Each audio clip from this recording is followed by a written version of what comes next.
The CBS Radio Mystery Theater presents...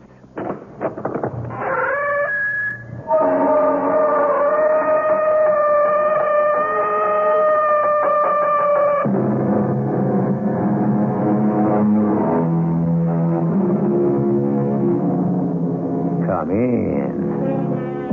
Welcome. I'm E.G. Marshall.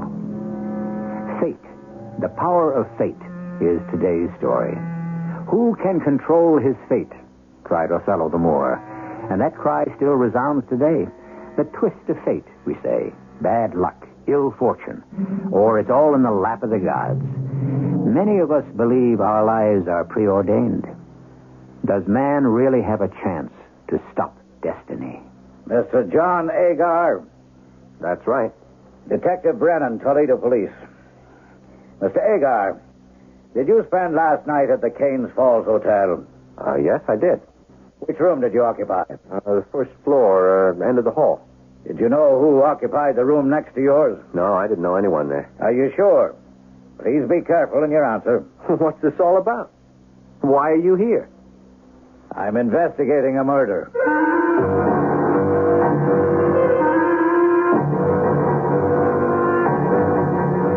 Our mystery drama, All Things Are Possible, was adapted from the classic by Leo Tolstoy, especially for the Mystery Theater by G. Frederick Lewis, and stars Paul Hecht.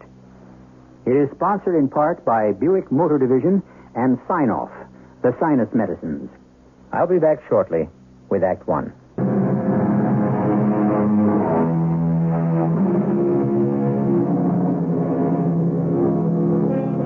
The time is now, but it could have been yesterday or the day before. When Leo Tolstoy wrote this tale, it was his today, and so we shall tell it in our today. The people have not changed, nor have their dreams, their hopes, their fears, or possibly their fate. John Agar, a young merchant who owns 2 haberdashery stores and his own home in northern Ohio, tells the story. I did it all on my own. I was raised in the town of Cavalier, named after the first white man to explore Ohio. Married 2 years ago. My wife, Virginia, has a baby. 6 months old she is. The 2 stores are doing well. I guess I've just been lucky, that's all. Until I got that invitation. Jack, this is the second time I've called you to come to dinner. Now, it's all getting cold. I'm sorry, Jenny. I'm just looking at the mail. Hey, this looks good. What is it? Meatloaf? I didn't have a moment to myself today. Does that mean you didn't have any lunch? How's Sarah? Oh, she's been asleep since 6. She just loves that little rubber duck you gave her. I couldn't get her out of the tub. So you didn't have any lunch, Jack? Well, how could I? Didn't even have time to look at the mail. That's what I was just doing. Hey, look at this. What is it? Yeah, go on. You read it. It'll make you proud of me. I'm already proud of you. No, you read it.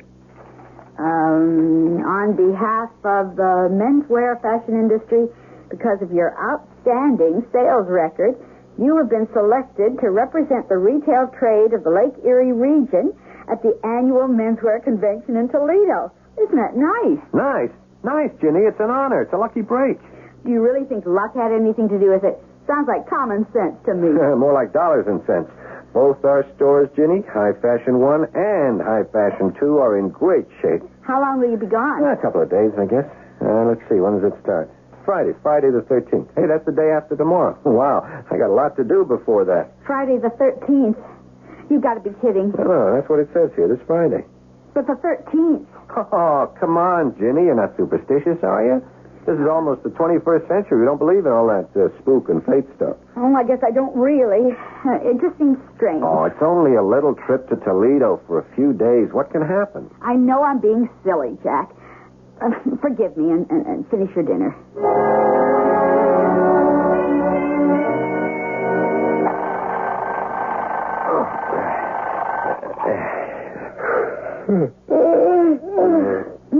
What time is it, Jack? It's only 6. Go back to sleep, sweetheart.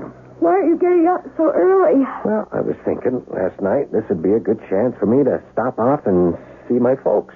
I haven't been up that way since summer, so I gotta hurry up and get things in order at the stores and take off before lunch.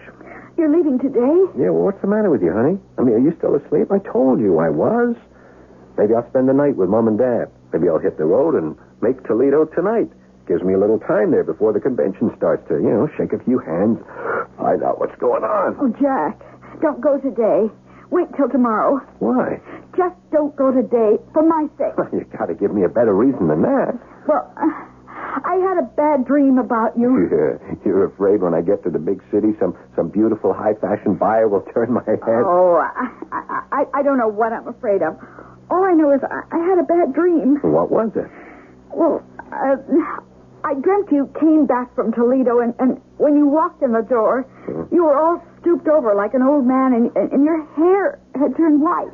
Boy, you sure dreamed the craziest dream. Oh. I'm going to take a shower. Would you get down the overnight bag from the closet and stick a few shirts and socks in it for me? Please, Jack. Honey, what is this? Come on, let go of me. I want to take my shower. I'm asking you, please don't drive out there today. You're crazy. I can't just change my plans because you had a nightmare. A dream is a dream. That's all it... Would you let go of me? Jack, you've got to listen to me. I'm sorry, Ginny. Look, I didn't mean to push you, but no, you're really too much. Stop it, Ginny. I didn't hurt you. I accidentally shoved you, and you just landed back on the bed. Oh, now look what you've done. You've awakened a baby. I hated myself all that morning while I was preparing our ad campaign for the end of the month sale. I'd never done anything like that to Ginny before. I don't know what had come over me. When I got home at noon, I apologized, but Ginny didn't say a word. She just looked at me as if she'd never seen me again. I backed out the car, headed north, and about 5 o'clock pulled into my folks' place. Nobody home. A note in the bottle for the milkman said they were going away for the weekend. I was so angry at myself, I drove into Canes Falls, found a bar, and went in. Hey, John. John Agar. Over here, pal. Hi. Hey, Billy. What are you doing in this berth? Just passing through, pal. Now, ease yourself gently onto one of these stools. What's yours? Oh, well, I don't know. Beer, I guess. Like that, too, Harry. Oh, let me see, John. When was the last time I saw you, huh? Oh, don't tell me. I remember over Christmas and New Year's. Remember? I came through Cavalier. We were pushing those nylon shirts with the button-down collars. Yeah. Thanks, sir. Thanks. Well, tell me, how's the wife and the baby? You got a good memory. Yeah, salesman's got to have a good memory. That's half the job. Besides, your Virginia is one swell-looking woman. No one could forget her. She's fine. They're both fine. Baby, too. Jenny didn't want me to go to the convention. Oh, is that where you're headed? What luck. So am I. So you just ducked in here for a refresher, eh? Actually, I came this way to drop in on my folks, but they're away. Oh.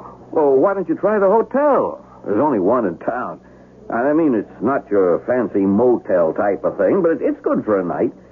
Or were you going to push on for the big city? No, I'm bushed. Hey, John, we got a new line of indoor-outdoor cold-weather shirts in suede, corduroy, flannel, plaid, you name it. I can really make you a deal.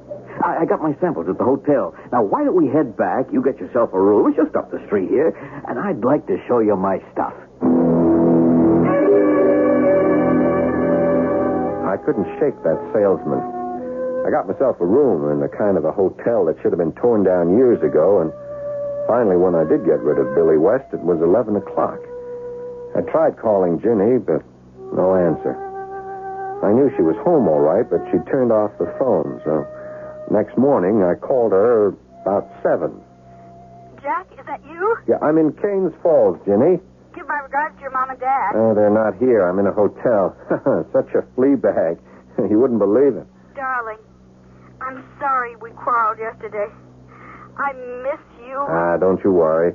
I'm on my way out for breakfast. I'll be in Toledo by lunchtime. I'll call you tonight from there. Jack, will you take care? Of course. What do you think? Please be careful. I don't know why I have this premonition, but I do. Nothing to worry about. You'll be careful, won't you? I promise. Jack, will you say I love you? Sure. You know I love you. Always have. Always will. See you soon. Oh, I hope so. I'll pray for you. I made Toledo in a little under 3 hours. I checked into the Netherlands where the convention was being held, hung up my other suit, left my bag on the bed. I'd unpack it later. I wondered if I should call Ginny to tell her I'd arrived safely. Then I thought, I'll call her tonight. And then there was someone at the door. Just a moment. Mr. John Agar. Yeah, that's right. That's me. Detective Brennan, Toledo Police. May I come in? Sure. Is there anything the matter? Hey, you got a policeman standing out there. He'll wait in the hall for me. Now, Mr. Agar, did you spend last night at the Canes Falls Hotel?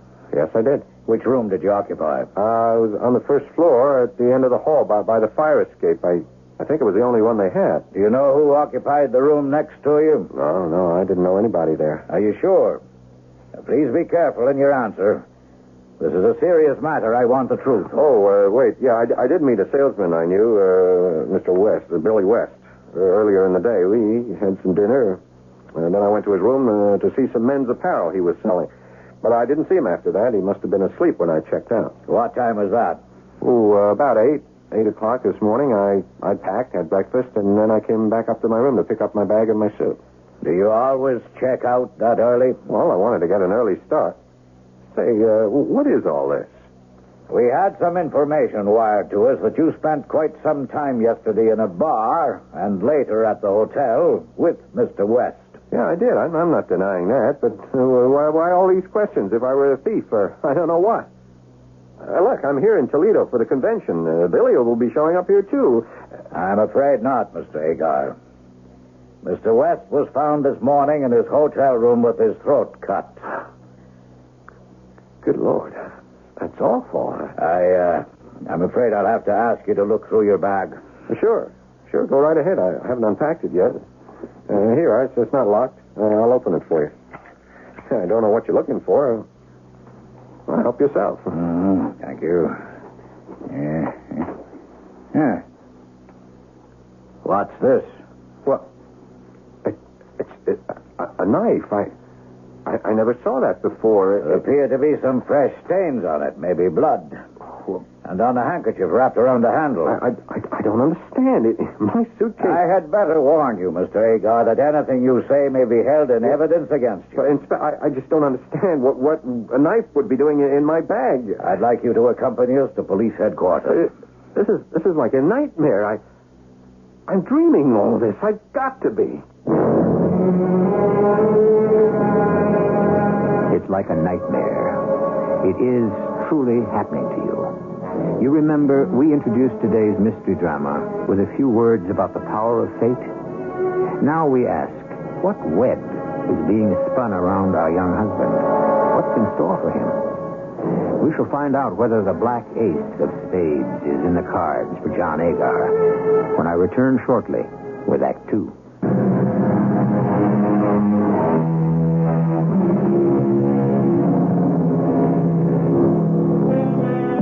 Men at some times are masters of their fates, writes the great dramatist. The fault, dear Brutus, is not in our stars, but in ourselves. But is this true?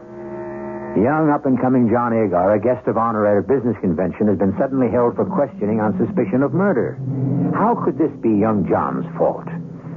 A knife, perhaps bloodied, perhaps the murder weapon, has been found in his luggage. What happens now? I was locked up. The blood on the knife was that of poor Billy West. Why would anybody want to kill him? Why would I want to kill him? They told me I could make one telephone call, and so I called Virginia at home. She left our baby with a neighbor and arrived at the jail a day later. Oh, my darling, Jack. You look so ill. I haven't slept for 2 nights. I called Harold Baker to ask him to take the case, but Shirley says he went on a hunting trip and won't be back for 3 weeks. Well, I gotta have a lawyer. How about old Mr. Simmons? I thought of him and I called, but he's retired. He doesn't do any more legal work. Perhaps the Hammonds know someone. You've forgotten, darling. The Hammonds moved to Cleveland. Oh, yeah. What am I gonna do? I gotta have someone to hear my side of it. What do you mean, your side of it, Jack. This is a murder case. Out-and-out murder. It's not a parking violation. It's murder, honey.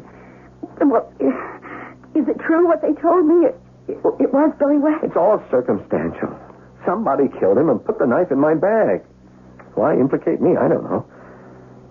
Hey, wait a minute. I didn't know you knew him. Well, he stayed at the house, don't you remember? We put him up for a few days over New Year's. I clean forgot. You forgot we had our biggest quarrel about him? Yeah. I guess it was all so unpleasant, I just put it out of my mind. You were very nasty. And it didn't mean a thing. No, I don't know. You don't like to find your wife kissing a shirt salesman in the kitchen. It was under the mistletoe, Jack. It wasn't anything. Yeah, it comes back to me now. I knew you shouldn't have gone a day early to that convention. I had a feeling. And last night I had that dream again. You all bent over with white hair. I'd forgotten all about Billy West and you. Isn't that something? Jack, I have to know.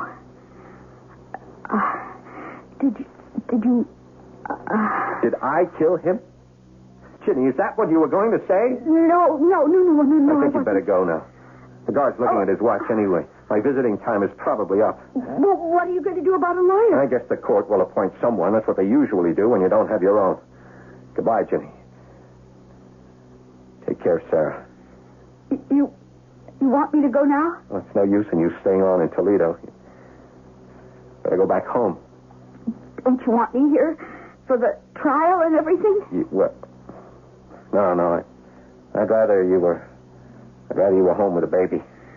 Oh, I'm sorry about what I said, Jack. I didn't mean it. No. You didn't mean it.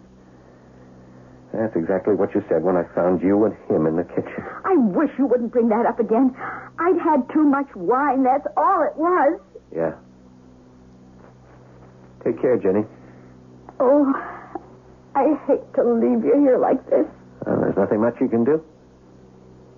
Say a prayer, maybe.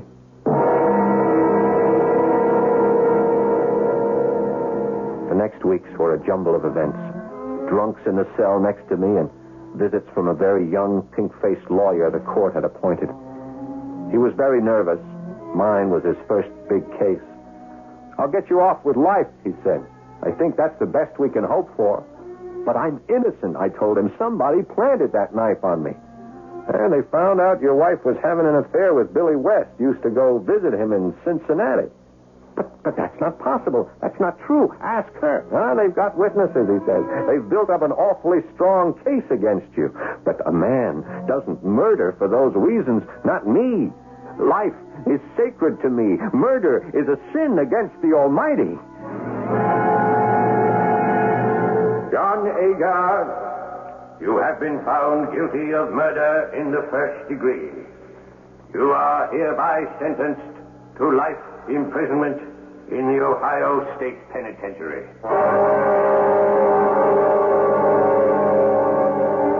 Don't ask me what years in a prison are like to a lifer. I couldn't tell you. 10 years, 3,600 days, each day compacted against the last, just like garbage and just as worthless. Ginny came to see me on visiting days less and less. An appeal was made by the same young attorney, but refused. The case was closed, and I was closed along with it, to be forgotten. 15 years in the pen, then 20. Hey, Grandpa, I want to talk to you. Grandpa, he calls me. I was 45. I looked 70. I got a message for you. You have? You got a daughter called Sarah. She's 21. Yes? My old lady knows her. She knows Sarah's mother, too. Used to be your old lady. Name's Virginia, huh? Yes? Who are you? My name's Red. Like the color of my nose. Before I got bald, I had red hair, see? You're new here, I've been here 6 months. huh? What are you in for? 20 years. They think. Listen, the message I got is that your old lady is sick. Like to die.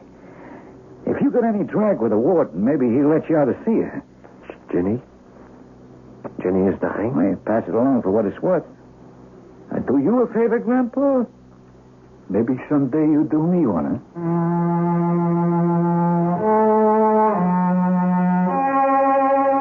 I didn't know if I wanted to see Ginny again.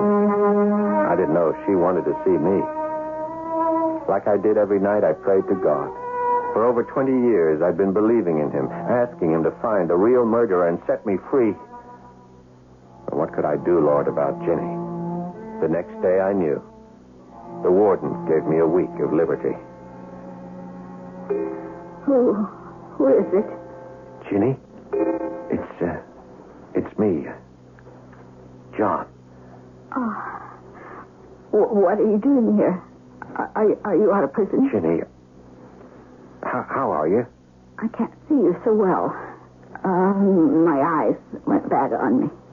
Come closer. Am I dreaming? No, Ginny. It's me. They let me out to come visit you. It's just like that dream. Your hair is white, like snow. It's been a long time since you came to the jail to see me. A long, long time. I got married again, Jack. My husband ran out on me. But I still got Sarah. She comes around. I thought maybe I'd go see her. She must be all grown up by now. She's married. They have a baby. Wish I could see him. You can't, Jack. She wouldn't understand her father was in prison. What did you tell her? That you were dead. Dead? Well, you weren't far wrong. I thought it was for the best, Jack. Yeah. Do you still think I killed Billy West? I never really believed that. I don't know why I said it. Why did you stop coming to see me? My husband wouldn't let me. Oh, Jack.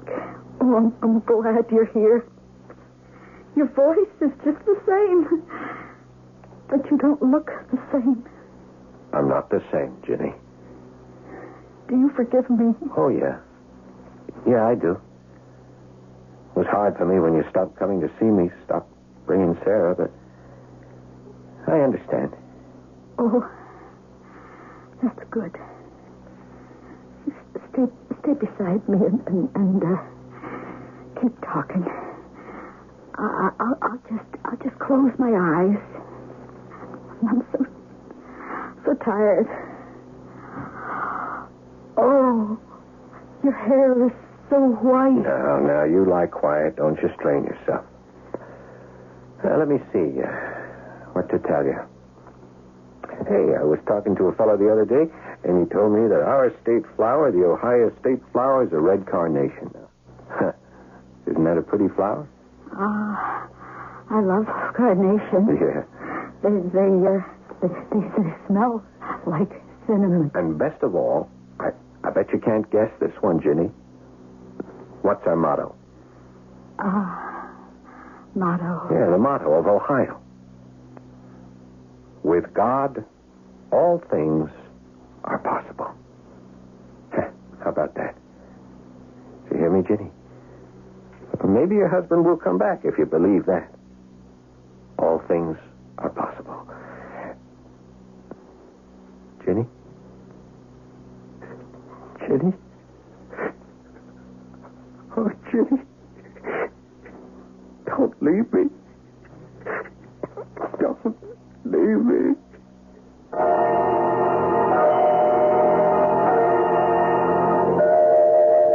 My Ginny was no more. I sat there for a long time, and then I got up and went back to my prison. Half my life I'd been locked up, paying for someone else's crime.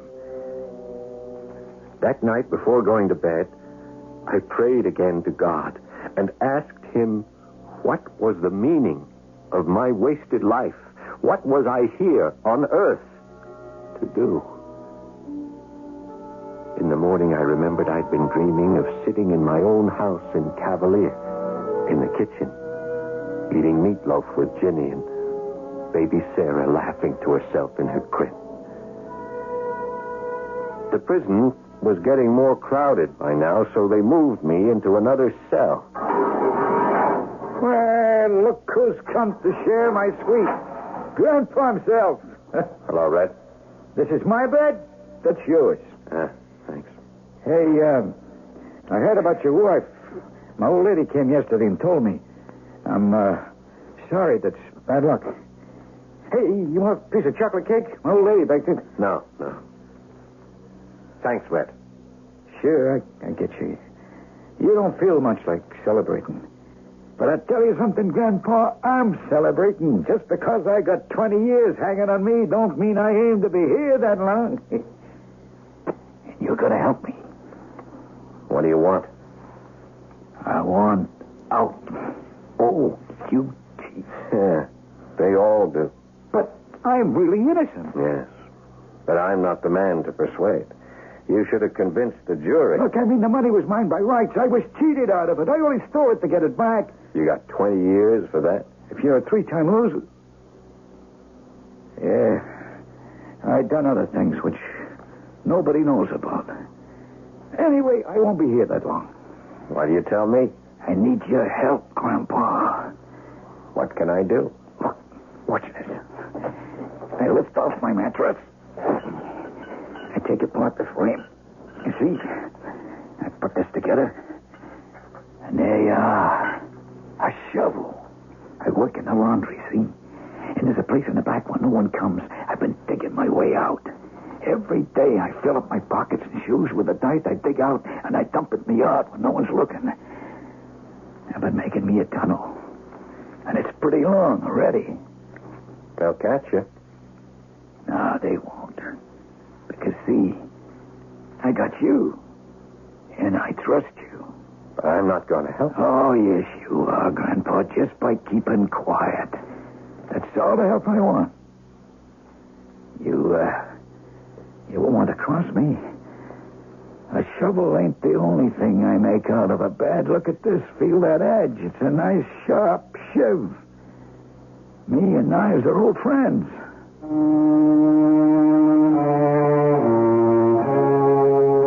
I'd done other things which nobody knows about. Yep, that was what he said. All the while I was trying to pray that night, I could hear those words. It was a man just like this, quick to use a knife, who could have killed Billy West.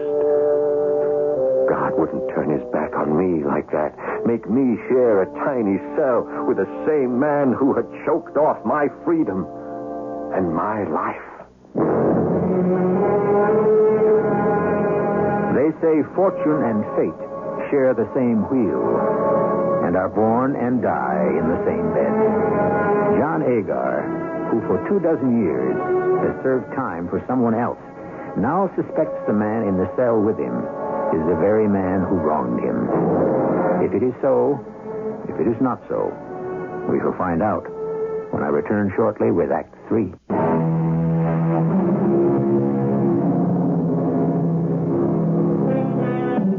For many years, John Agar took comfort in the certain knowledge that God was his friend, his protector.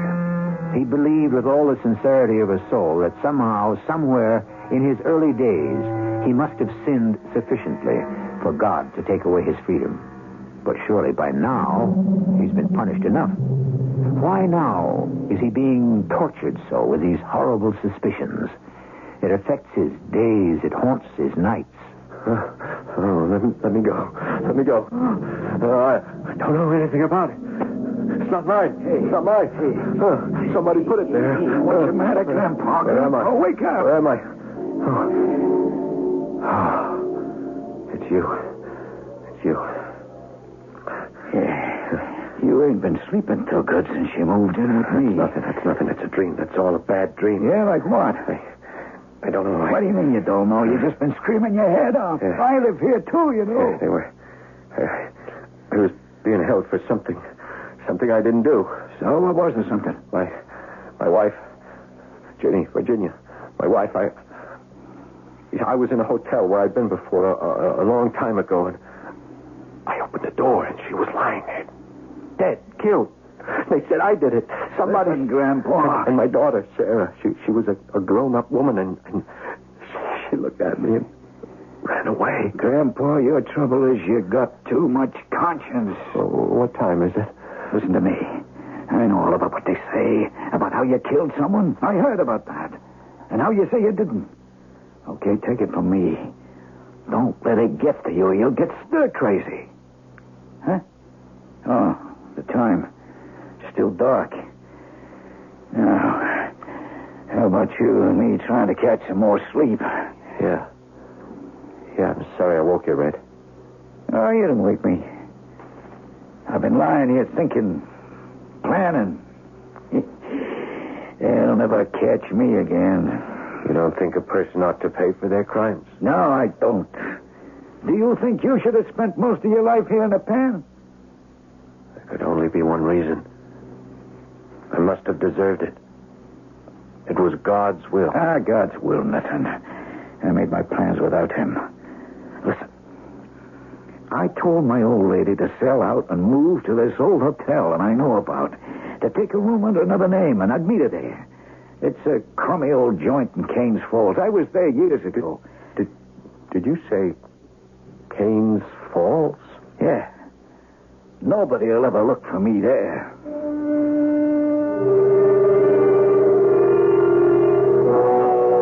Dear Lord, what have you done to me? He said Canes Falls. He was there years ago. How can I go on taking all of this? The old hotel in Canes Falls. This Red, he's like an albatross around the neck of the ancient mariner. Release me, Lord, from this. Every day, when Red went out to the laundry to dig more of his tunnel, I would pray that he'd get caught. I've been watching you, Grandpa. I don't think you like me. I try not to think of you at all. It's better for me if I don't. You're not getting any ideas, are you? Ideas? I wouldn't want to interfere with your lifespan, as the saying goes. You don't frighten me, Red. There's nothing you can do to me anymore. Don't get wise with me, old man. Look, I'm making you an offer. When that tunnel is through, you can take off with me. Is that fair? But if you talk so much as a whisper, you'll wake up one morning with your throat cut. I have no wish to escape. And you have no need to kill me. You killed me long ago.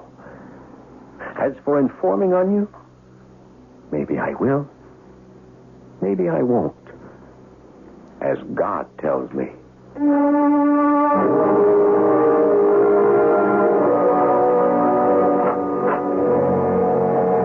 You asked to see me, Warden. Yes, I did, John. Thank you for waiting. One of the accomplishments of prisoners, Warden. I'm going to put my problem to you right away. After lockup last night, when everyone was returned to his cell, one of the guards discovered a tunnel being dug out of the laundry. Now, every inmate has been questioned. No one, not a single prisoner, knows a thing. Of course, it's not possible that this could have been done without someone's knowledge. Why are you telling me all this, Warden? Because every single prisoner questioned has put on a blank face and denied any knowledge of who dug that tunnel. And I can only mean whoever it was has so intimidated those who share his secret that they won't talk. Well, how can you ask me, then, to inform if this man is violent? Oh, John, I've known you for 25 years. You were already here serving time when I became warden. I know you have a sense of truth and honor. Every time your name has come up for clemency, you know I've gone to bat for you. Yes, I know that, Warden. I cannot repay you. But one day, God will. I ask you, John, before the Almighty, will you tell me who dug that tunnel? Why was I being put to this trial? Supposing I told the warden what I knew, and they put Red into solitary. Well, that would be justice. Why should I protect the man who ruined my life? Solitary confinement for him is nothing compared to what I've suffered. But maybe I'm wrong. Maybe I'm putting 2 and 2 together and making 5. And even if Red did murder Billy West, paying him back now, what good would it do to me? A week went by. John, have you changed your mind? Warden, I can't be the judge. What do you mean? It isn't given to me to judge someone else or even to accuse him. Are you sure the man you're protecting is worthy of your protection? Please, Warden, don't ask any more of me, I beg you.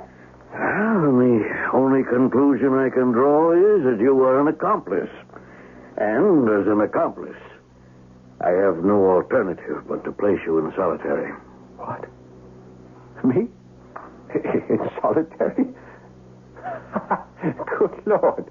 I am still being punished for him. It's mad. Punished for who, John? Mad. It's mad. What is it? I can't tell you. It isn't God's will that I should be the instrument. It is not for me to tell. Do what you like with me, Warden. I am in your hands. They told me you wouldn't rat to the warden. Red, do you mind if I just don't talk to you anymore?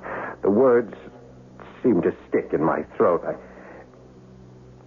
What's the use? Listen, I look at you sitting on that bed, and I ask myself, why? Oh, so you guessed, huh? Now, I know. Oh, why don't those guards come? Every minute in this cage with you is terrible for me. I'm being torn apart. Oh, Grandpa, John, forgive me. Me? Forgive you? Yeah, forgive me. It was me in that hotel in Gainesville. No, I don't want to hear. I don't want to hear. No, you got it. You're my priest. This is my confession. Tell it to someone else, for God's sake. I gotta tell you. No. Look, see, I'd gone up the fire escape in the night, and I found a door unlocked. And when I was leaving, the man woke up. He saw me. I had to cut his throat. Then I went next door. Your door was open, too, and I was going to rob you, but I heard a noise, and I hit my knife with the handkerchief I'd held it with in your bag, and I ducked out the fire escape. You never woke up. I knew it. I felt it all along. It was you. I could have killed you, but I let you live. You? You let me live? Look, Grandpa, forgive me. What do you care if I forgive you? What good is that to you? Look, John, I'm on my knees to you. Forgive me. But I'll tell the warden. I'll go and tell him it was me who killed that man on the hotel, and they'll release you. You'll be free, and you can go home. Oh, yeah, where would I go? To who? 25 years? My wife is dead. My daughter believes I'm dead. I have nowhere to go. For God's sake, forgive me. I will not. I cannot. God will forgive you. Who knows? Maybe I'm 100 times worse than you. No, Guard! I want to talk to the warden! Guard! I want to see the warden!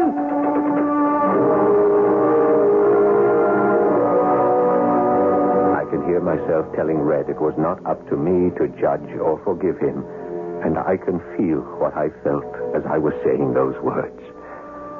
I was stepping out of my house on a warm, sunny day, and Ginny was waving to me from the doorstep. It was a beautiful day to walk to work. Here in this cell, I felt a lightness and a happiness. All the confinement of years in this prison was lifted from my shoulders, and I could breathe. It was intoxicating. So many, many times had I longed for the chance to walk out of here a free man. But the lightness and happiness now was upon me. I didn't need to leave my cell anymore. I prayed, if indeed with God all things are possible, for him to release me. Leo Tolstoy, who gave us that enduring classic, War and Peace, ends his story this way.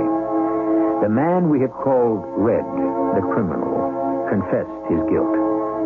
the order came through for the reprieve of the man they called Grandpa. When the warden himself came to the cell, he found that death had stolen March. John Agar had received his reward, eternal deliverance. I'll be back shortly.